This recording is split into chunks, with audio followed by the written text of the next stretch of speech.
try our new app right now, furgpt.com, by clicking the link at the top line of the description box. All right, now this is the man right here that Diddy paid to drill Cassie. Now, he said some pretty alarming things about Cassie that's going to make you look at her totally different.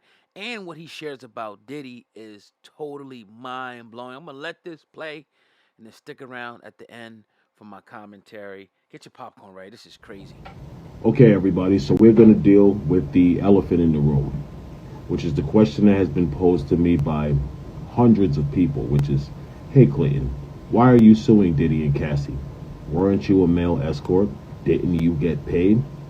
I think that's the most ignorant approach for people to use to try to discredit me as a victim. And it doesn't even require a real response.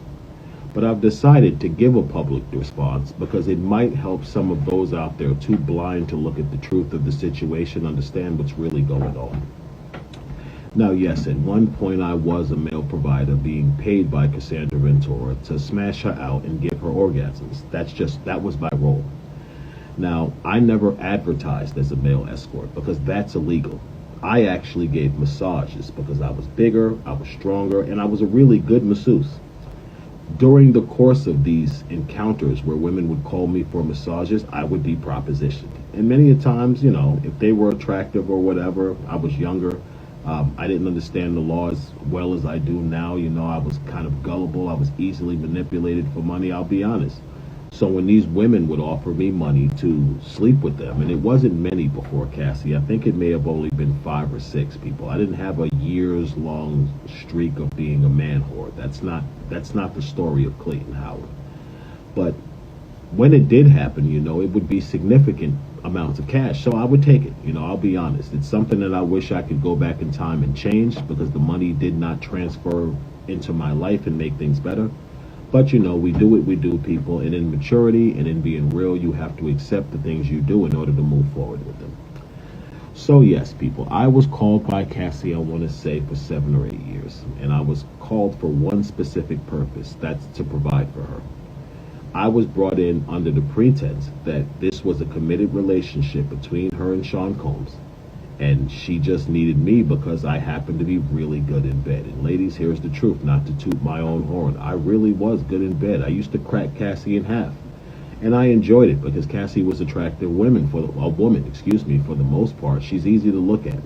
I was being paid. So yeah, it seemed like an opportune and a really good situation while it was going on.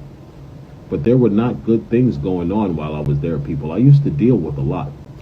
And I didn't really deal with a whole lot, I want to say, from Sean Combs. Yes, he was abusive towards her because he did a lot of drugs, people. And he's a horribly toxic and abusive man. This is just something that happens. But most of the things I experienced in these rooms would be Cassie exerting her power and influence over me. I've said things before. I told many of these things to the U.S. Attorney's Office. Sean Combs never really made me do anything. Everything that was forced upon me to do, the masturbating while she watched for hours, the repeated sexual contact, Cassie was pushing that all on me. I can say confidently, people, for a man who was in these encounters for 7 or 8 years, not one time did he ever force us to have sex. Not once. And this is the truth, people. I told this to the U.S. Attorney's Office. I told this to everybody of importance who interviewed me. Not one time did I ever see, experience, feel, have an inclination that Cassie was being forced to have sexual contact. Cassie was abused not because she would not have sex, people. That is the greatest lie ever told. Almost like the devil never existed. Cassie was abused because Puffy, I was about to call him P. Diddy. Puffy used to catch her doing things sexually when he wasn't around. And he would get angry and they would fight. Now, some people might say, "Oh, that's why he's controlling her." No, people, you have to understand the dynamic between a couple that swings in order to understand what was going on with Cassie and Diddy. When a man and a woman are in a committed relationship and they want to spice things up, sometimes they will bring another individual to the room, woman, man, whatever. Women bring in more women for their man. Sometimes, if you have a guy who's really secure, or even if he doesn't care about the woman, maybe he just might want to barter her off like a Pokemon card so he can get other girls, he will let another man take his woman to bed. Now, there are always rules in these encounters, especially if it is two men and one woman, and one man is that woman's actual man, spouse, husband, whatever it is.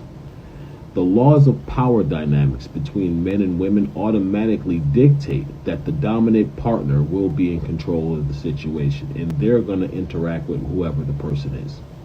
In most encounters like that, where a man and a woman are together, and they allow another man to have sexual contact with a woman in front of the main guy, the guy is always in control, unless the woman is incredibly alpha and she's just playing this guy because he's a chump. But if you get a man who's willing to do this, he's in control of that situation. So the man being in control of that situation, he's going to regulate the contact and the activity so he's comfortable. And the woman is going to put this on him because she doesn't want to blow her relationship just because she's having good sexual contact. And there are probably thousands of women out there who hopefully will see this video who totally understand what I'm saying about this, because you might have been in a situation where you and your guy have had a threesome. Diddy and Cassie had extended threesomes called freak-offs. That was their threesomes. These freak-offs weren't parties with a bunch of people in there with debauchery. Maybe the regular Diddy white parties in the mansions was, but freak-offs wasn't like that. Freak-offs was Diddy, his chick, and a dude with a big joint. I was the dude with the big joint for many years. I can tell you, people, there is only one encounter I ever had where there was more than 3 people there. And that was the one time I met Daniel Phillip, who many people have seen me on multiple interviews with. We kind of got cool with each other. But no other time did I go to a P. Diddy and Cassie encounter and there was other people there. No other time was it offered. Cassie didn't even want other people there, people. She wanted me. She would call me a few days before sometime until, Diddy stopped that and told her she could only call me the day before. But people, Diddy did not make this girl have sexual encounters. That's a lie. Now, I'm not saying this because I hate Cassie. You don't have to, suing someone doesn't mean you hate them. Suing someone, means that they wronged you and you expect justice. Now, I didn't just come out of the woodwork and sue Cassie either, people. I have worked quietly through multiple attorneys behind the scenes trying to quietly rectify this with Cassie. But Cassie's arrogant. She's being protected by the 6 white women who prosecuted Sean Combs. And believe me, people, those 6 white women from the U.S. Attorney's Office, that was no accident. He was not accidentally assigned 6 white women for prosecutors because they just happened to get the luck of the draw. No, people. These women were selected to prosecute an abusive black man because that's what they were. They were feminists, and they may have had a little bit of racial inclination to them. I don't want to call them racist because they did a really good job lying to me, making me think they were legitimate people. But people, they're definitely biased. That's the truth. Now, many people, again, like I've started in the beginning, want to know how I'm a victim. I'm a victim because Cassie Ventura lied, manipulated me for years. During the course of that victimization, several things happened to me, people. I was violated because I was on New York State parole, people. Cassie kept me past curfew, lying, telling me that she would let me go before curfew. And people, one time she didn't let me go till 5 o'clock in the morning. I left, my parole officer saw me, and I got violated, people. I spent like 6-7 months on a violation. This is when I was away, arrested, and Cassie had the abortion, people. I literally got violated because she lied to me and kept me in a freak-off longer than she was supposed to. And I got violated by parole because I got caught. She burned me with an STD, people. A lot of people don't understand why I'm making such a big deal about this. People, I could be HIV positive right now because of the nasty sexual contact of Cassie Ventura that I knew nothing about. Thank God I'm not, but people, I could be dying of HIV or AIDS, and any of the dozens of men who were involved in this could be dying of HIV and AIDS because of Cassie's reckless sexual contact with complete disregard for our health and personal safety. And people, that was wrong. She should not get away with that simply because she tried to play a get-out-of-jail-free card by claiming the toxic man she dated abused her, and these 6 white women prosecutors wanting to prosecute a black man because he's a terrible person. They use that domestic violence to let her out of jail free and collect $20 million. No, people, that's not how justice works. Justice works on scales of fairness. At least it's supposed to be in this country. You see the icon of the woman blindfolded with the scales of justice being balanced. People, the scales of justice are not balanced. The scales of justice are manipulated in favor of people in power and people who want to hurt other people. And this was no different. The prosecution of Sean Combs was a malicious prosecution because they hid the criminal complicity of Cassie and Jane. There is no RICO without the other co-conspirators. That's why Diddy was on trial for a one-person RICO. That's unheard of, people. The other co-conspirators were Cassie and Jane. For anyone who wants to know how Clayton Howard is a victim, you should look at docket 516 in Sean Combs' trial, which is 24, I believe, CR 542AS. Look at docket 516. It's the sentencing memorandum. It literally breaks it down to you how Clayton Howard is a victim.